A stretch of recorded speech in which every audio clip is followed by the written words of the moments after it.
자, 오늘 주제로 들어가도록 하겠습니다. 한 25분 정도 지났는데요.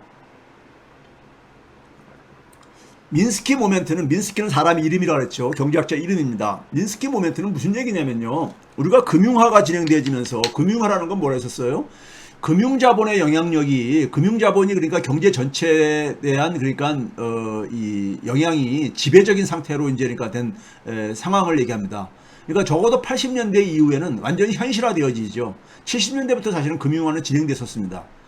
그러니까 금융자본은, 금융이라는 것은 사실은 그러니까 우리가 가치를 만들어내는 실물 자본의 하나의 보조적인 역할을 하는 걸로 되어 있는데, 금융이 그러니까 우리가 사실 그러니까 몸통하고 꼬리에 비교할 때 금융은 꼬리에 우리가 비유를 했었는데, 꼬리가 그러니까 몸통을 흔든다는 말이 이제 이 당시부터 이제 많이 유행을 하고 그랬는데요.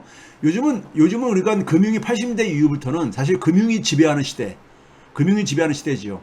그러니까 사실 월가가 그러니까 워싱턴을 지배를 하고 있고, 예? 월가 출신들이 그러니까는 공공 부분에 그러니까는 자리를 찾았다가 끝나고 나면 다시 월가로 돌아가는.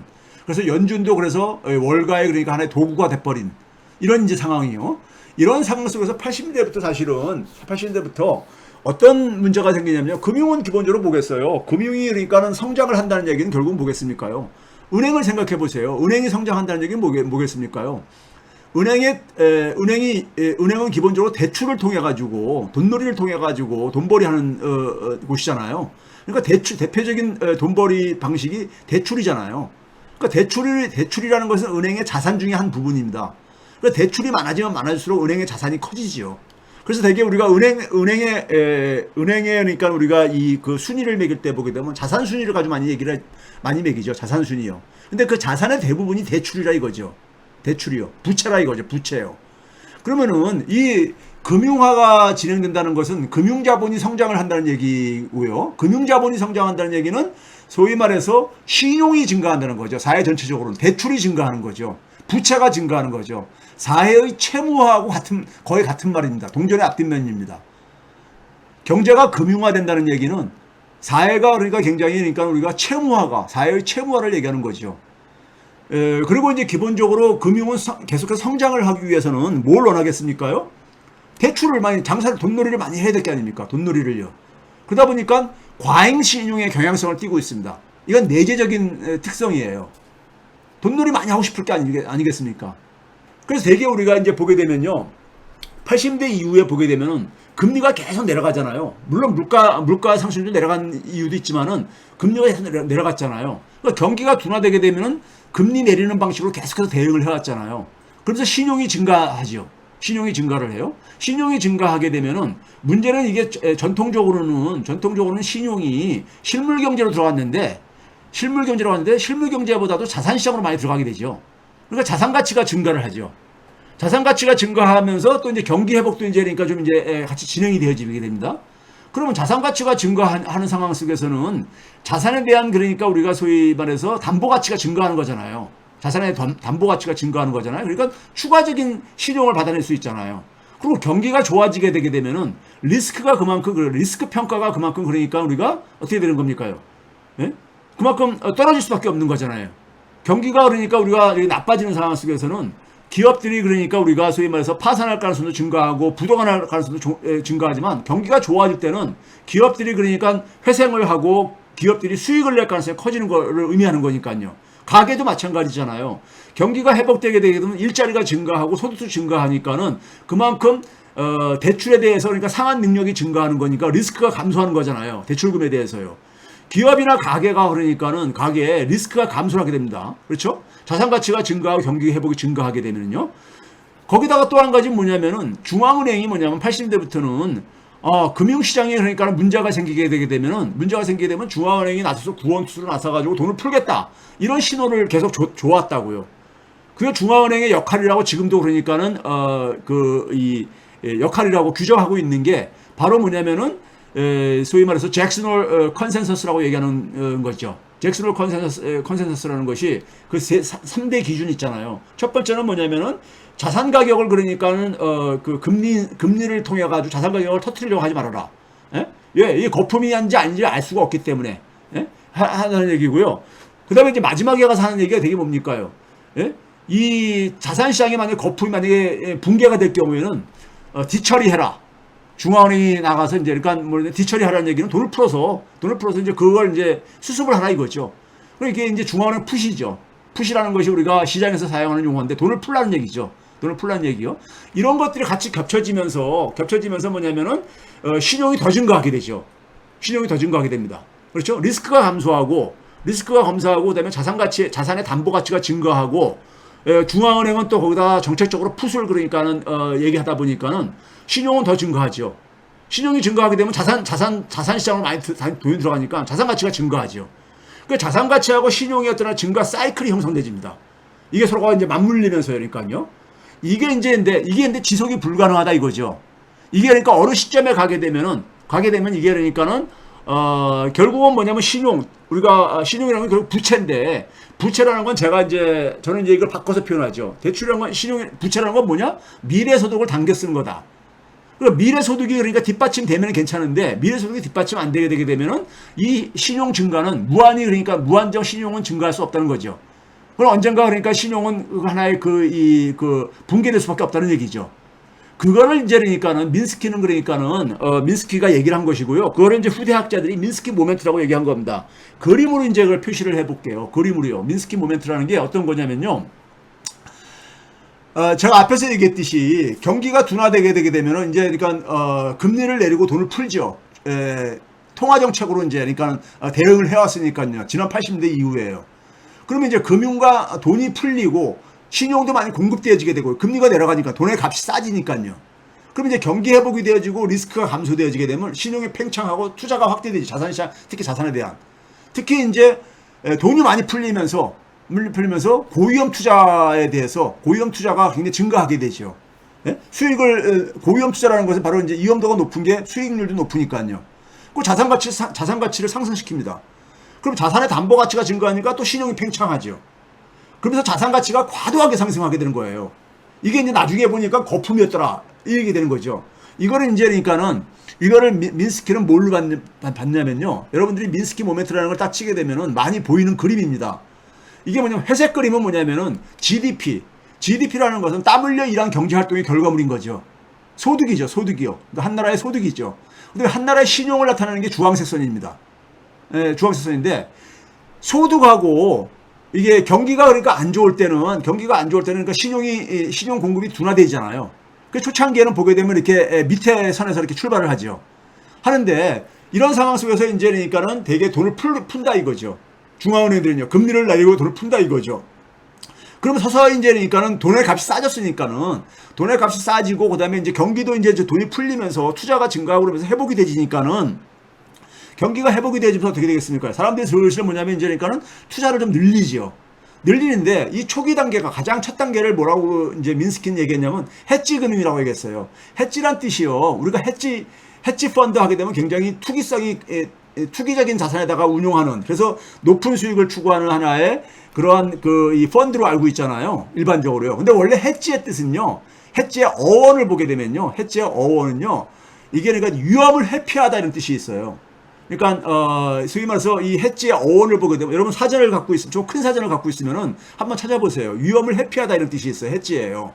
이게 어원을 보게 되면은 중세 말기에 이 농사짓는 땅을 특히 공동지로 썼었던 소위 말해서 목축을 사용한다든가 아니면 그다음에 삼림을 재배한다든가 이런 인재니까는 이런 공동지라는 땅이 있습니다. 개인들이 그러니까 농민들이 경작하는 그러니까 경작지가 있고 그다음에 이제 공동지라는 게 있는데 함께 이용하는 공동지라는 게 있는데 이 땅들을 사유화시키면서 소위 이걸 이제 인클로즈 운동이라고 하죠. 사유화시킨 이유가 뭐냐면 이 땅에다가 그러니까 뭐냐면 농사를 짓는 것보다도 이 땅에다가 양을 사육을 하려고 그러죠. 양을 사육을 합니다. 양을 사육을 한 이유는 뭐냐면 양모 산업이 발전을 하면서 양에 대한 수요가 증가하면서 양을 키우는 게 훨씬 더 수익이 남는 사업이 된 거예요.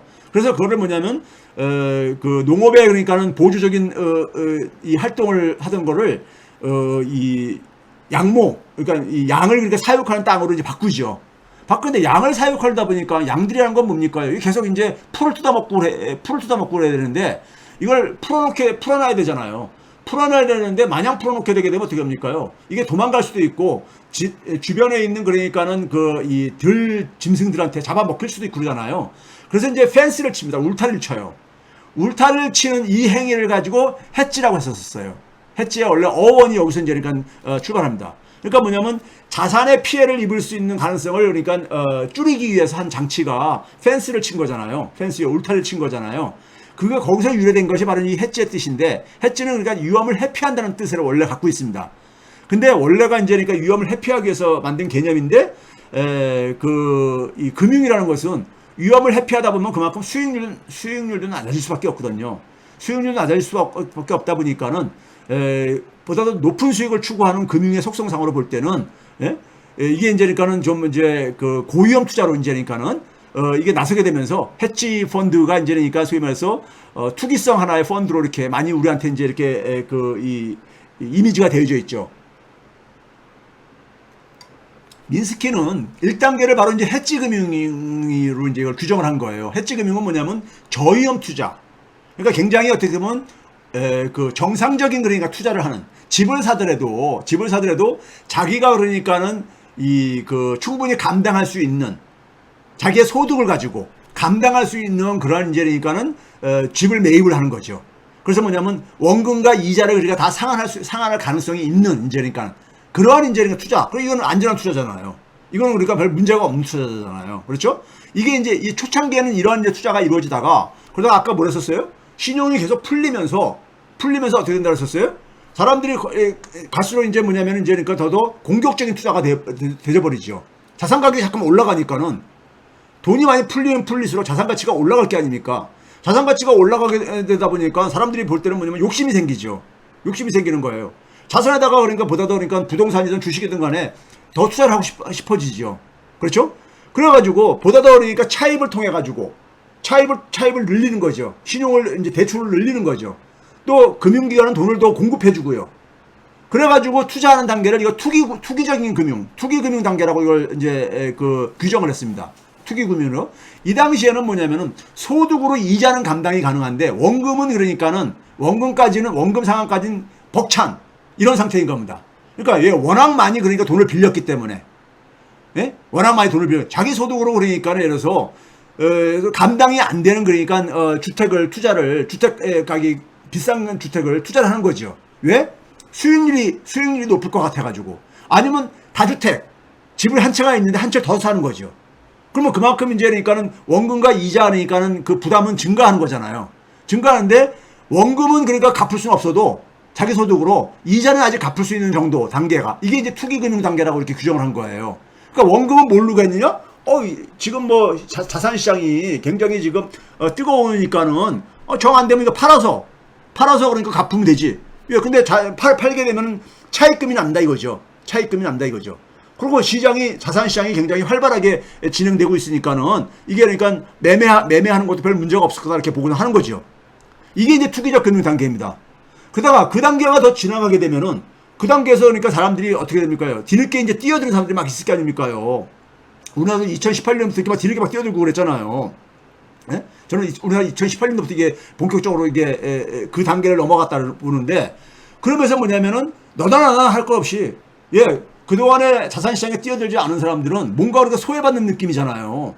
소외받는 느낌이니까는 옆에 친구들이 그러니까 뭐에 주식에 투자하고 코인에 투자해가지고 아니 부동산에 투자해가지고 돈을 벌었다 그러는데, 자기는 그냥 땀 흘려 일하는 거에만 그냥 하고 저축을 하고 이렇게 사는데 보니까 자기만 그러니까는 이 멍청하게 살고 있는 것 같잖아요. 그래서 벼락거지 뭐 이런 용어도 이제 우리가 유행하고 그랬잖아요. 그렇죠? 그럼 여기서 이제 그러니까 사람들이 이제 그러니까 막 뛰어들게 되고, 또 욕망이 그러니까 더 이제 그러니까 이제 이 자산에 대한 투기가 막 이루어지는 상태. 이게 이제 이때부터 보게 되면 이제 고위험 투자, 위험성이 굉장히 높은 투자로 막 이어지는 거죠. 그 자산 가격이 과대 이제 평가되지죠. 자산 가격이 굉장히 많이 올라가는 거죠. 자산 가격이 빠르게 막 올라가죠. 돈이 막 계속 유입되니까요. 부동산 가격이 올라가고, 주가가 올라가고, 코인 가격이 올라가고. 예? 근데 2단계의 차이는 뭐냐면요. 소득으로 이자 갚기도 굉장히 어려운 상황. 예? 그러니까 이 사람들은 왜 그러면 이걸 이렇게 무리하게 이렇게 자산에다가 투자를 했느냐? 자산 가치가 올라가게 되면은 그 자산 팔아가지고 그러니까는, 이 상환하면 된다. 예?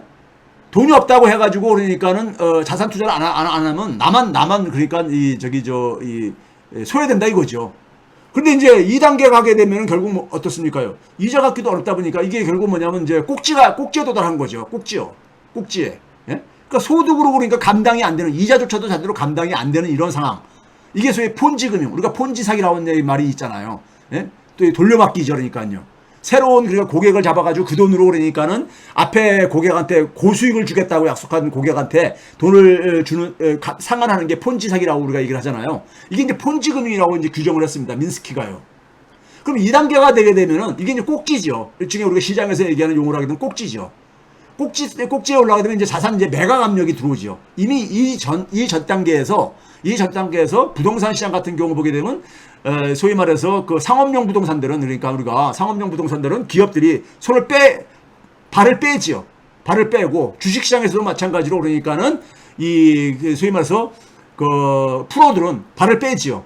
발을 빼죠. 그래서 우리가 흔히 시장에 농담이 있잖아요. 네가 주식 투자하는 거 보니까 이제 주식시장에서 철수할 때가 된 것 같다. 이런 얘기 우리가 농담으로 이제 그러니까 우리가 평상시 하는 얘기가 바로 그 얘기죠.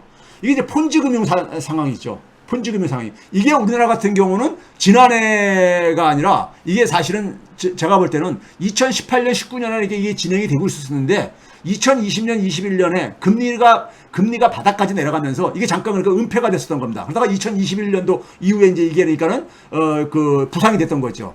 그다음에 이제 여기서 더 나아가는 게 바로 뭐냐? 자산 가치가 붕괴되는 겁니다. 자산 가치가 붕괴되는 거죠. 붕괴되면서 뭐냐면은 대출이 회수가 되는 거죠. 그리고 경매도 증가하고, 예? 이게 이제 민스키 모멘트입니다. 그러니까 자산의 매각 압력이 증가를 하는데 이게 실제로 이제 자산 가치의 붕괴로, 예? 주택 가격 하락이라든가, 소위 전세금 하락이라든가, 뭐 이런 역전세 상황 뭐 이런 것들 나오는 거 있잖아요. 이게 이제 그러니까 우리가 민스키 모멘트입니다. 근데 이건 어떻게 보면 이게 상식적인 거예요. 여기 보세요, 여러분요. GDP, 소득하고 신용하고 격차가 굉장히 커졌잖아요. 격차가 커지면서 결국 뭐냐면 소득으로 그러니까는 신용, 즉 부채를 그렇게 감당하지 못하는 상황에 내몰리면서 자산의 매각 압력이 증대하는, 자산을 이제 그러니까 매각 압력이 증대하고 자산 가치가 붕괴되면서, 그러면서 이제 소위 말해서 이제 거품이 꺼지는 이 단계를 이렇게 설명을 한 겁니다. 민스키가요. 이게 이제 민스키 모멘트예요. 민스키 모멘트인데, 그럼 우리가 지금 어느 단계에 있는가를 대충 여러분들이 상상할 수 있을 거예요. 그러면 이게 이제 자산 가치가 붕괴되는 상황 속에서 대개 초창기에는 어떤 모습으로 대응을 하냐면요. 정부가 가만히 있지 않을 게 아닙니까? 예? 가만히 있지 않을 게 아니에요. 뭐 정책적으로 대응을 하고 그럴 게 아닙니까? 우리 1.3대책만 내놓고 막 이렇게 그랬듯이요. 그러면 잠깐 반짝 이제, 그 다음에 이제 또 이제 우리 사회는 또 어떤 게 있냐면, 뒤에서 이제 자료를 가지고 얘기하겠지만은, 우리 사회는 뭐냐면 부동산 시장 부동산 불패 신화 이런 게들이 형성돼 있잖아요. 그러니까, 이게 그러니까는 부동산 시장이 조금 이제 그러니까는 정부의 개입 등에 의해 가지고 조금 낮아지는 것 같으면은, 그리고 이제 금리도 이제 그러니까 더 이상 이제 인상이 없대. 예? 그러면 이제 떨어질 뿐이 없어. 그러면서 뭐냐면 이제 이 현실을 부정하는 이런 것들이 형성되지죠. 그래서 부동산 거래가 늘었다. 예? 뭐 이런 얘기들 나오고 그러죠. 현실 부정하면서 잠깐 이제 반짝 효과가 나타나져요. 부동산 거래량도 반짝 잠깐 증가한다든가, 가격도 잠깐 그러니까는 회복된다든가 이렇게 가죠. 근데 그것이 이제 문제는 근본적인 해결책이 안 되는 상황 속에서는 2차 하락이 나오게 되죠. 2차 하락이 나오고, 결국은 뭐냐면은 정부의 대응이 그러니까는 정책적인 대응이니까 효과가 없다는 것이 이제 그러니까 확인되어지면서부터는 이제 공포가 확산되어지죠. 공포가 확산되어지면서부터는 그러니까 이제 소위 말해서 폭락 사태가 이제 이루어지는 겁니다. 그럼 대충 이제 이렇게 얘기를 했을 때 우리가 어떤 상황에 있는가를 이제 우리가 구체적으로 보기 위해서요. 한국에 있어서 1970년부터 장기간 70년부터니까요. 50년 이상이죠. 반세기 이상 동안에요. 동안에 신용과 GDP의 흐름을 쭉 이렇게 추적을 해봤어요. 궤적을 그려봤어요. 궤적을 그렸거든요. 제가 1991년도를 100으로 규정하고서는 쭉 지수화한 겁니다. 지수화한 거예요.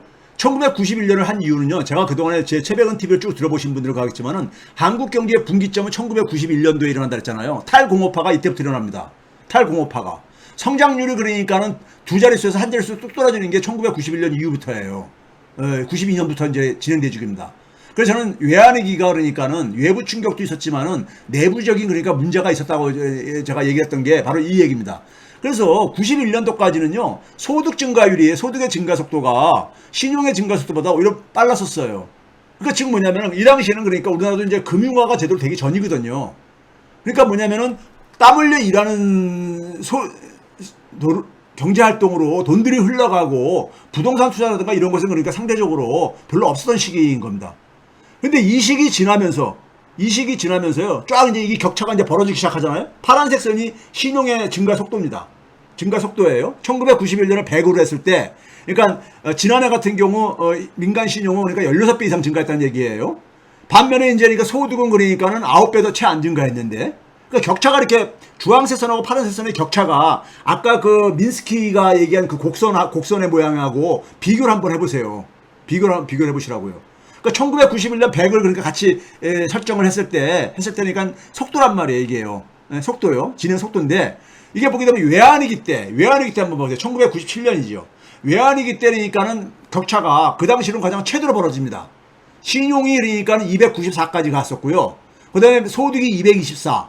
그러니까, 그 차이는 뭐냐면, 70pp. 그러니까, 거의 그러니까는 이 70% 정도 그러니까 차이가 이렇게 벌어졌던 거죠. 이게 격차가 벌어지면서 그러니까는 이게 그 당시에 외부 충격이죠.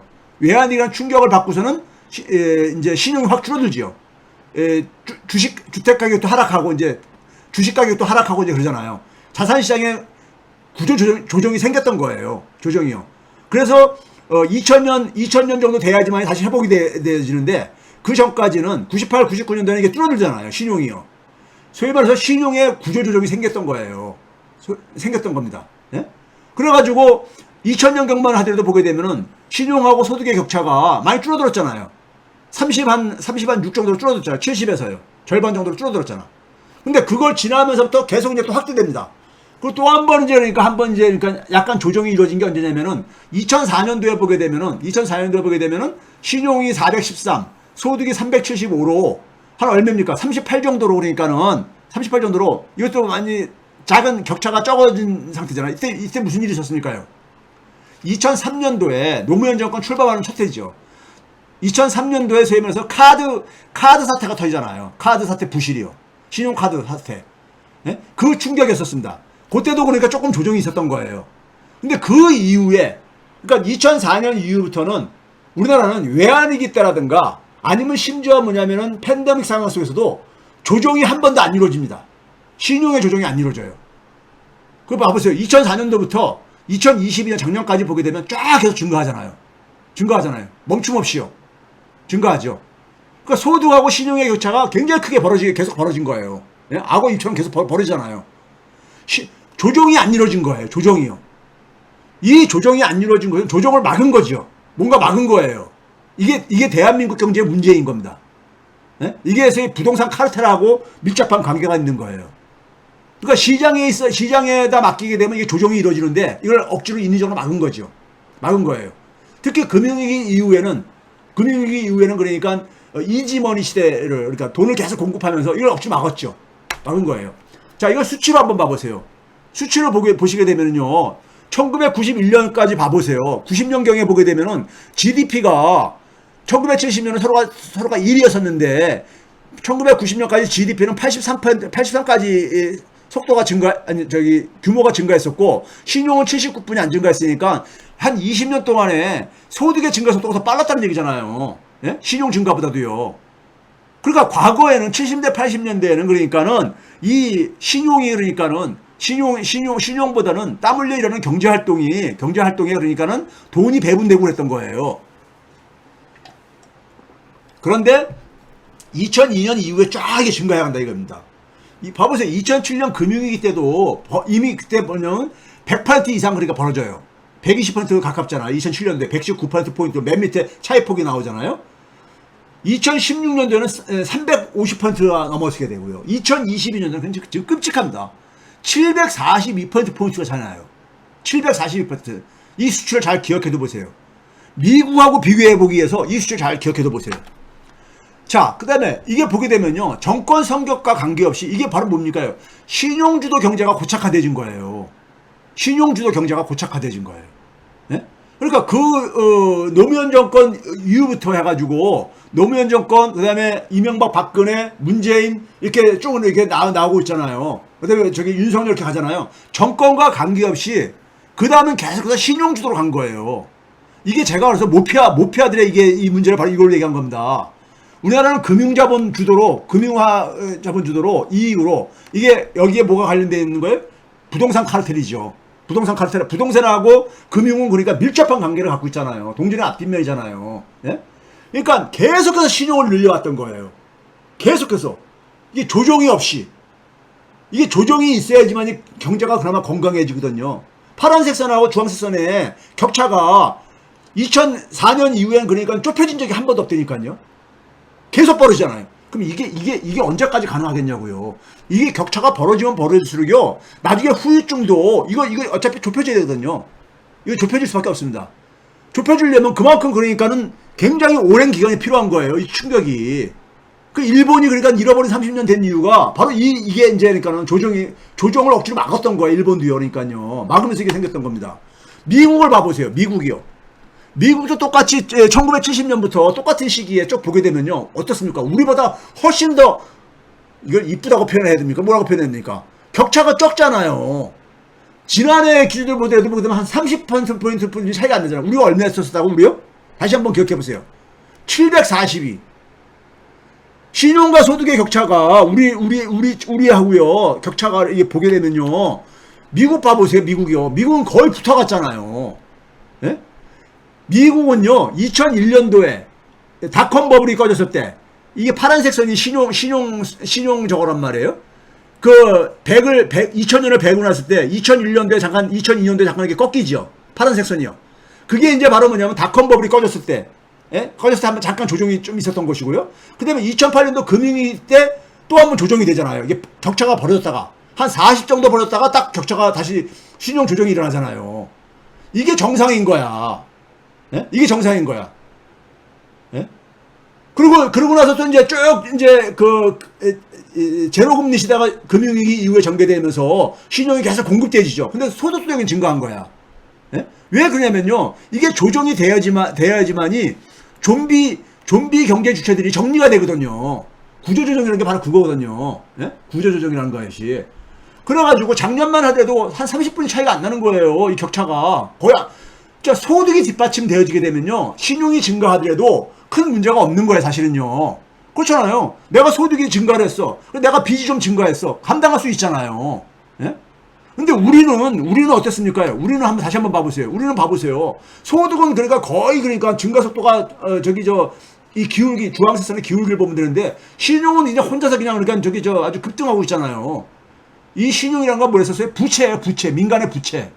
부채가 그러니까는 미래 소득으로 당겨서 쓴 건데, 이거를 그러니까 소득이 그러니까 뒷받침 안 되지게 되면은 이게 결국은 터질 수밖에 없는 거잖아요. 터질 수밖에 없는 거잖아. 이게 한국하고 미국하고 차이예요. 차이인 겁니다.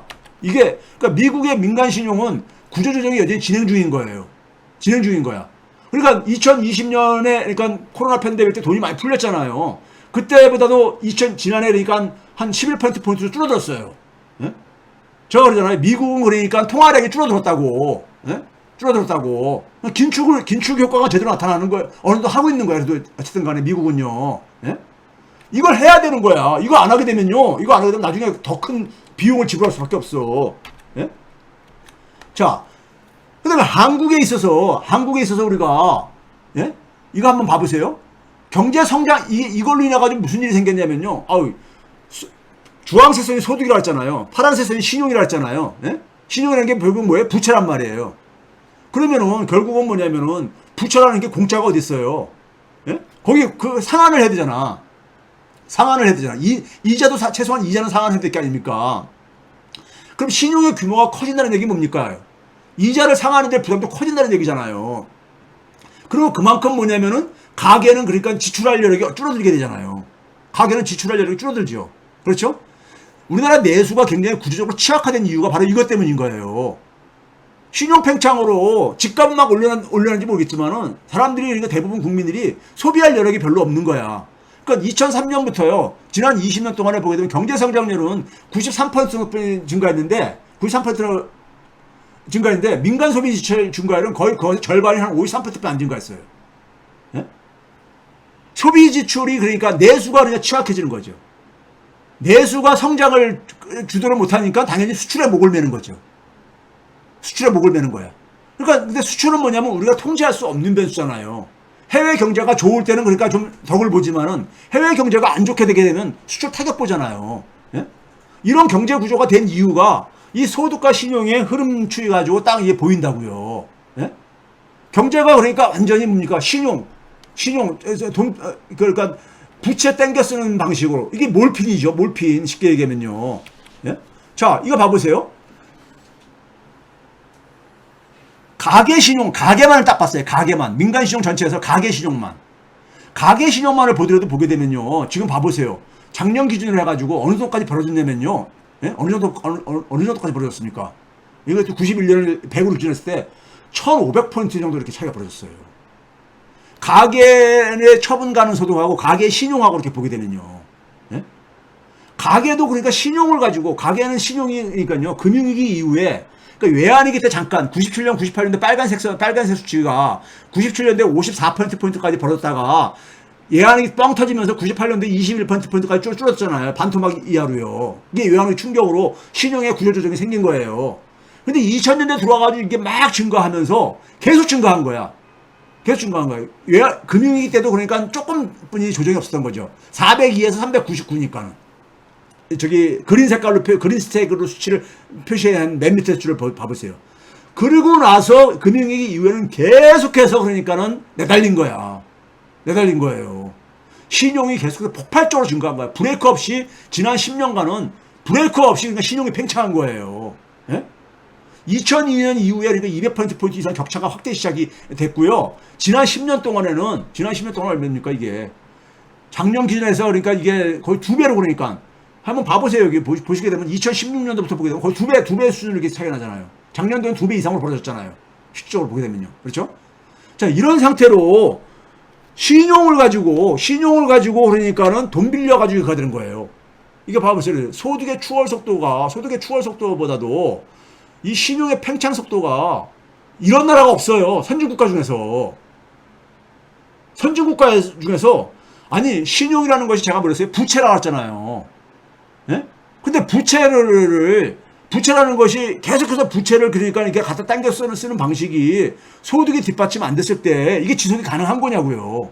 근데 문제는 이게 조정을 해줘야 되거든요. 조정을 해줘야 되는데 조정을 안 한 거죠. 이걸 왜 조정 못 하냐면요. 우리나라는 부동산의 인질로 잡혔다 했잖아요. 그러니까 부동산 경제, 건설 산업, 건설 경기를 꺼트리지 못해. 예? 그래서 건설 산업이 좀 안 좋으면 계속 지원책이 나오잖아요. 예? 부동산 가격 조정되려고 하면 또 지원책이 나오고 그러잖아요. 예? 그 이유가 우리나라 경제는 그러니까 여기에 완전히 인질 잡혀져 있는 거예요. 그러니까 그런 상태 속에서 계속해서 부채가 증가하죠. 신용이 증가하는 겁니다. 예? 그렇죠? 근데 이게 근데 문제는 뭐냐면 끔찍한 상황까지 지금 왔다는 거예요. 끔찍한 상황. 이거 여러분 신용하고 소득의 흐름을 봐보세요. 미국 가계입니다. 미국 가계는 어떻습니까요? 별 차이가 없잖아요. 팬데믹 이후에 좀 증가했어요. 팬데믹 상황 속에서 좀 이제 어려워지니까는.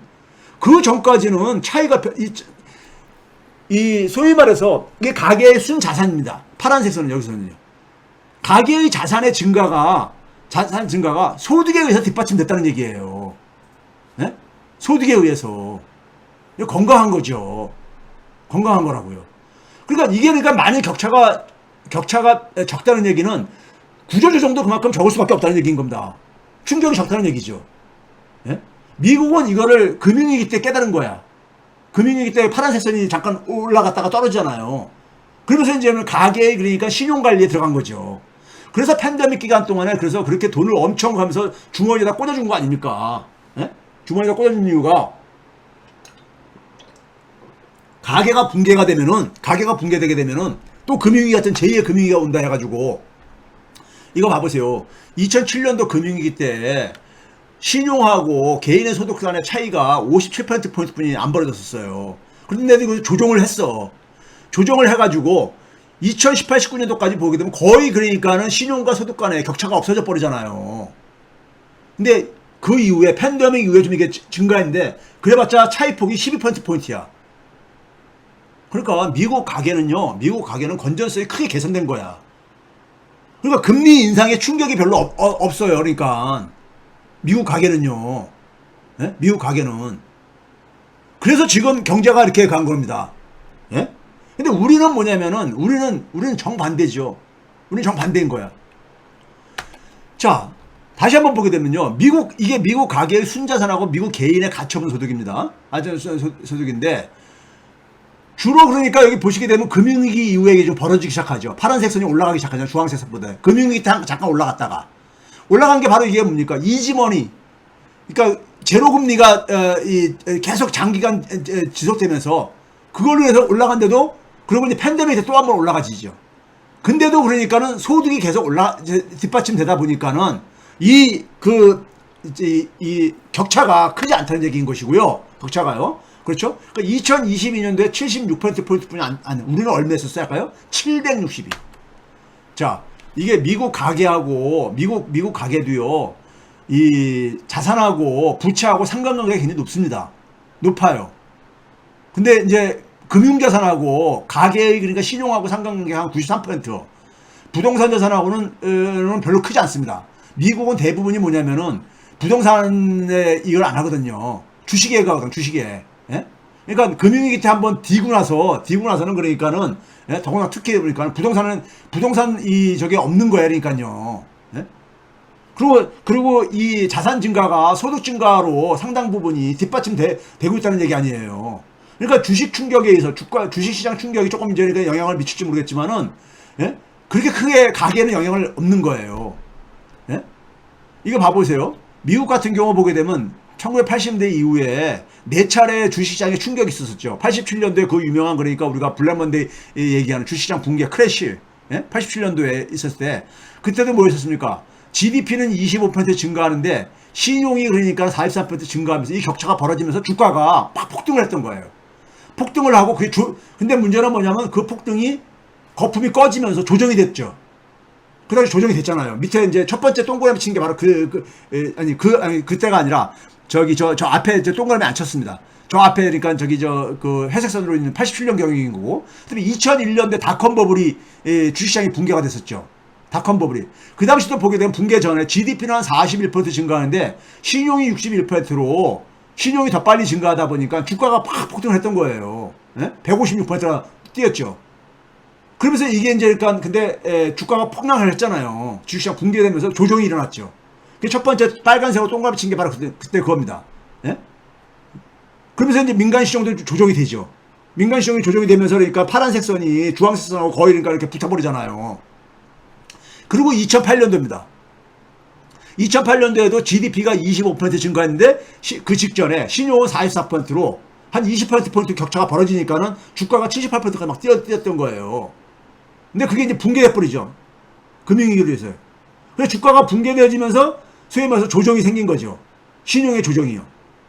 미국은 이렇게 거품이 그러니까 이게 신용 팽창에 의해 가지고 자산 가치의 증가가 일어났지만 그게 이제 그러니까 어쨌든 간에 조정이 되면서 이게 소위 말해서 좀비들을 좀 정리를 한 거예요.